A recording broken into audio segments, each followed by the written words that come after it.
Hey guys, welcome to final part of this tutorial, part 3. Now we're gonna really finish the background and pull it all together. Oh, and do the hair as well. So once I have, the main shape for my rocks, I'm gonna start building that atmosphere look to it. So, you know, putting some things more on the far back, having fog in the middle. Again, like I mentioned, my main focus is on her, so everything that's happening in the background doesn't need to be too refined or detailed as long as it reads well. Here I'm using one of my more texture brushes to very roughly give it some volume to the rocks. Again, nothing too contrasting, because have in mind that we have a lot of distance and fog, between us and that area of the painting, so it's gonna look way softer. Also, the rocks that are more closer to the front are gonna have a bit more of a darker value than the ones that are way far back, and that helps give more distance feel as well. And again, very roughly, nothing too crazy, but we don't want to leave them just like a block of color either.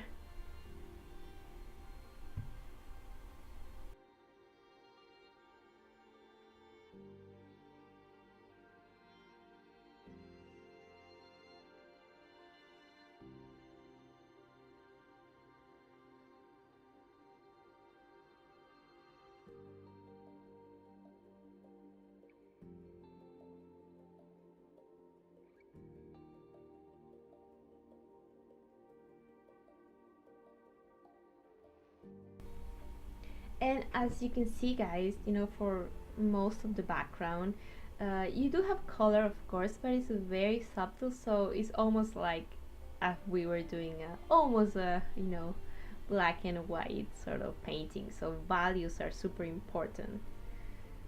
I mean, they're important in general always, but even more that, because they are the ones that are going to be defining shapes and giving us definition to what we need. And again, I'm working, the rocks, the fog, and all of that in different layers. Again, always as I am progressing on the painting, I go back to adjust anything needed on the areas that are already done or finished. Adding a bit of color variation. For example, there I just wanted to add that color variation to the horn, so that is why I always have it in separate layers.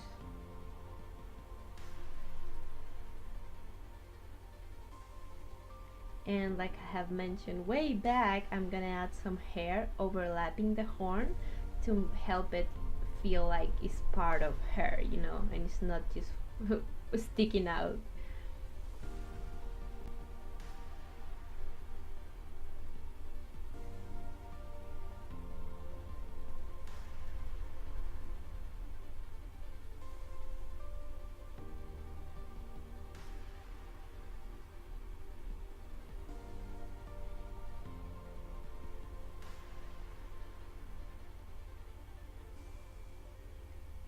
Again, I go back to do very small adjustments here and there. At one point I realized the layer that had the iris had moved, so I need to adjust that. By the way, if you want to make sure none of your layers moves accidentally, you can lock the movement of the layer. Again, also you can lock a layer to make it be that you cannot paint on it, sometimes that can be helpful as well.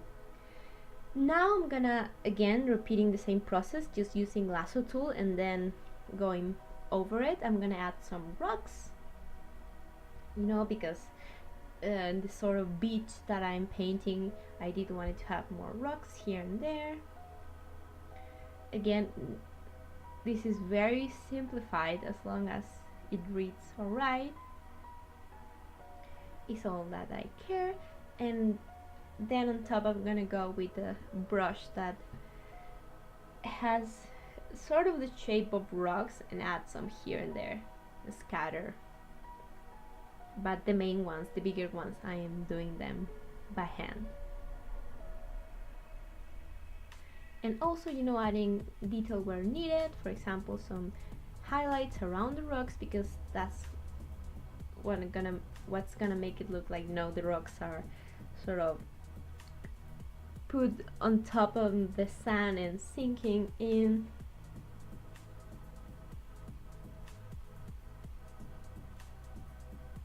Here's the brush that the brush that I used to add those tiny rocks also.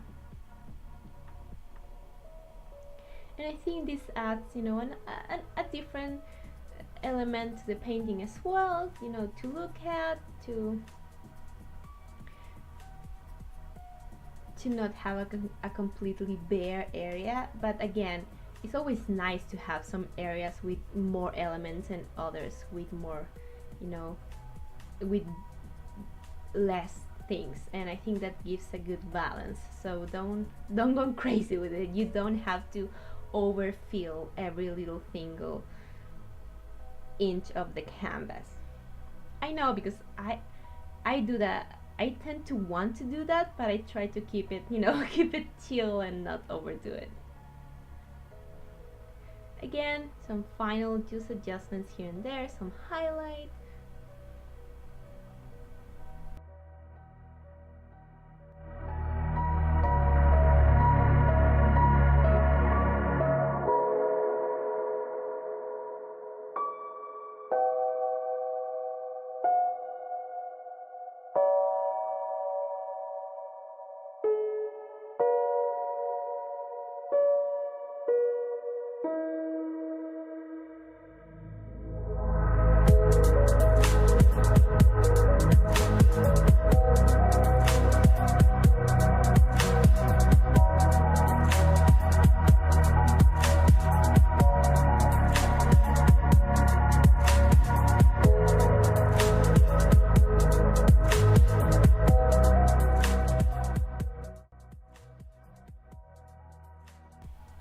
Now here, to do those ocean waves, again, I am using reference because,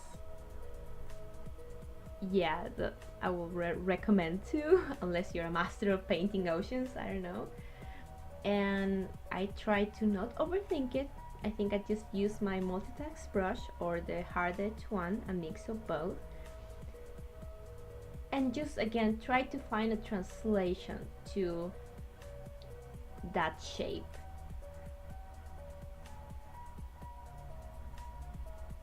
And also always checking my navigator if it's looking right and you can read that is, water and it's the ocean. That's good. I don't need to go crazy overthinking every single tiny part of that silhouette. And especially if you're having it like on this image where it's on the back, way on the back, you won't have as much focus. So you don't need to go crazy with the detail.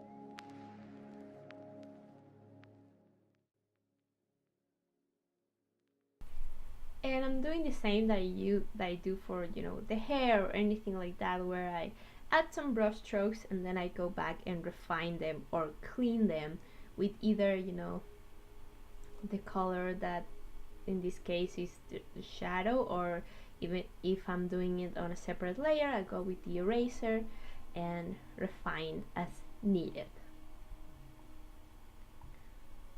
And here, especially on this case for this image, I don't have to even worry much about color variation. I'm just pretty much using two colors and anything in between them.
And now that I'm pretty much done with that, I will start trying to bring everything together. So, adjust values where needed to make sure everything reads well, to make sure her silhouette reads well, against the background.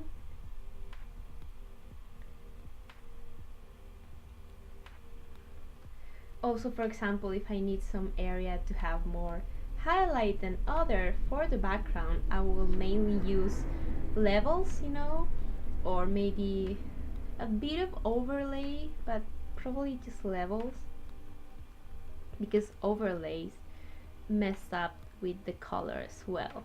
Levels just adjust the values. So at this point, except from the hair, but at this point overall everything is there. I just need to make sure it works well and it all fits together.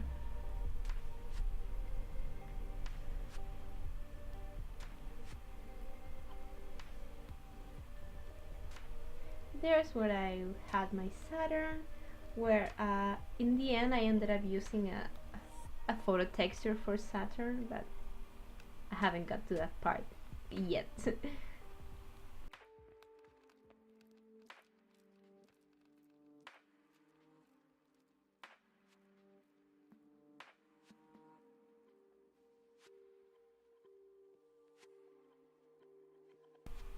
Again, now I'm gonna of course always check my values and see if I need to adjust anything like that. I'm using levels.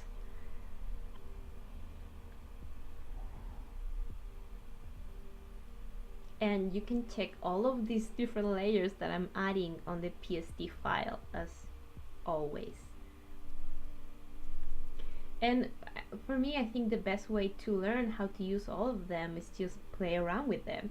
Maybe open a random image and just use all of the different layers for adjustments and just see what they do, how they behave, how they affect the image. The same, for example, when I add a new layer and I wanted to use it in a different mode, for example, multiply, overlay, hard light, or anything like that. Usually I just try all of them and see which one fits better, what I need. Again, there using selective color. And again, the best way to learn how to use all of these is just play around with them. At least that's what I think. Personally, if I were to just read, for example, what they do, I will not remember. I need to just do it. I need to see it and see it in practice.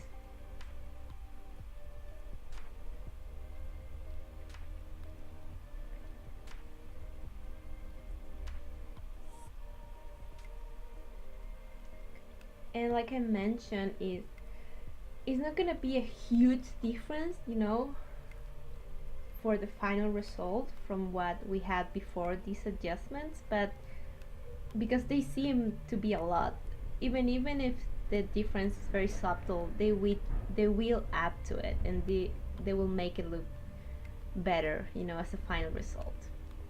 There, like I mentioned, is my Saturn, and of course I need to adjust it so it doesn't look just like that. Like I mentioned, I tried all of the different modes to see which one worked better. And of course, this is a fantasy scenario piece. You normally wouldn't have Saturn right there, but this is fantasy, so I can do what I want. And of course, I'm toning it down because it was a bit too much out there. Also, having mine, it needs to match the overall values, so I couldn't have a super contrasting value for only that and have all of the rest of the background being very soft in values. It needed to match.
Alright, and now I'm finally gonna do the hair. And like I mentioned, the reason I left this way to the end is it was because I was way more sure about the hair. I knew how to do it and I know it's gonna be easy for me. And I was way more worried about the background, so I wanted to tackle that first. And so now as the final step, I'm gonna do the hair. I'm gonna do the same process that I use always, which is I'm gonna add a new layer on top of my base layer, and I'm gonna start roughly, I mean not roughly, but just like loosely mapping out the shape of the locks of hair that I want. Then I'm gonna go in and fill them in together, and once I have that, I will start incorporating highlight and shadows where needed, either on the first layer or the second one. And for this I'm using my hairbrush alongside my multitask brush.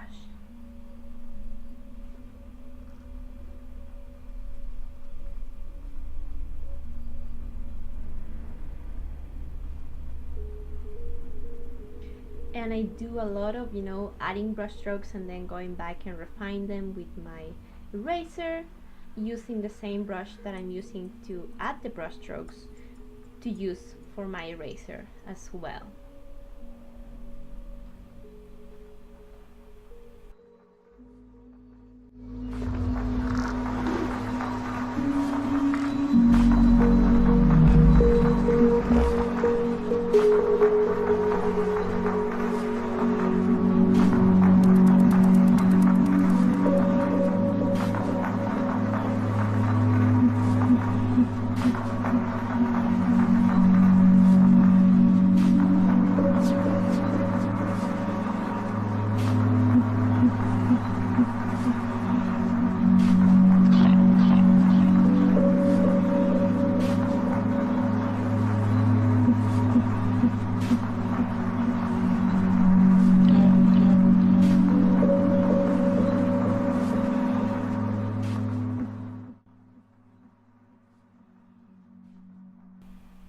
Here I'm starting to fill them in.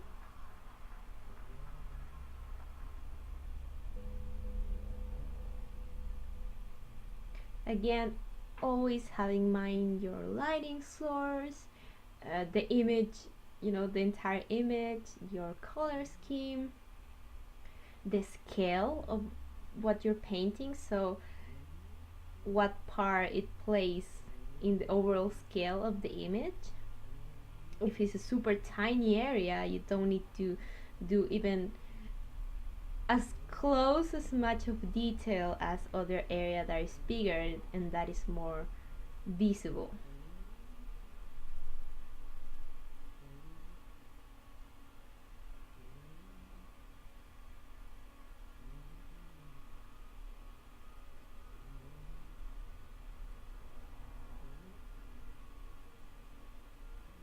And at this stage, I'm mainly worrying about getting that volume and shape right. So I'm gonna work later on, really have the lights and shadow that I want.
right now that I have all of that done, I'm gonna lock that layer and start incorporating lighting, highlight where needed, or bring in some areas for a more darker, shadow. And also on my first layer, I'm gonna add any stronger shadow where needed, or more lighter color as well. The important thing is that you really bring those two layers together so it doesn't look completely cut off, the second layer from the first one. You do want to have a transition there.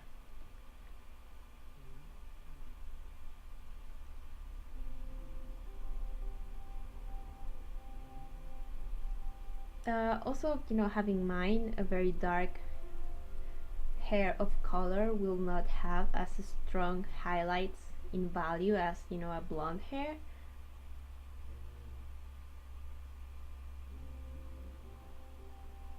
Also, even though her hair is some sort of very dark brown, it's a more cool tone brown, to make it really fit in with the rest of the image.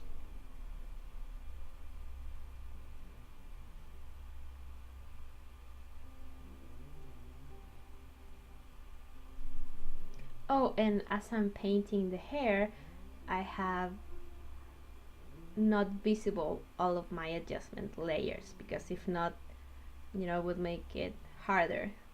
So as I'm working on the hair, I hide those layers momentarily. And just a very simple thing, but I think it's very useful to keep all of your layers organized. You can put them in different folders, so it's easier for you to move around the file.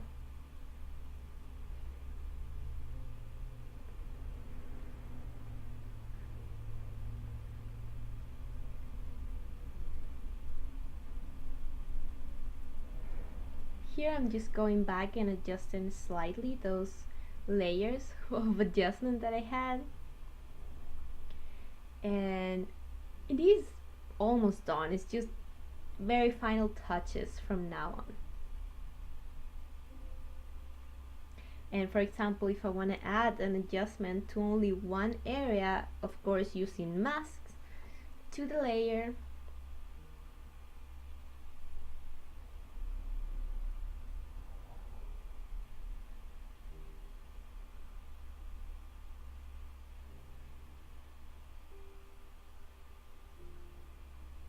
again, it's a lot of back and forth in the end, checking, hiding some layers, making them visible, making sure I like the way it looks.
Oh, here I actually went back and finished those little bits on the tail that I had totally forgot to do, but that was very quick.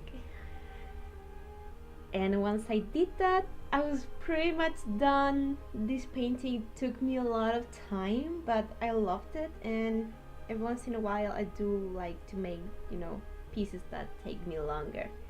I really hope you guys enjoyed this, and hopefully it was useful in any way. uh, I wish you had an awesome day and an awesome week, whatever you're doing, and I hope to see you in my next video. Bye guys!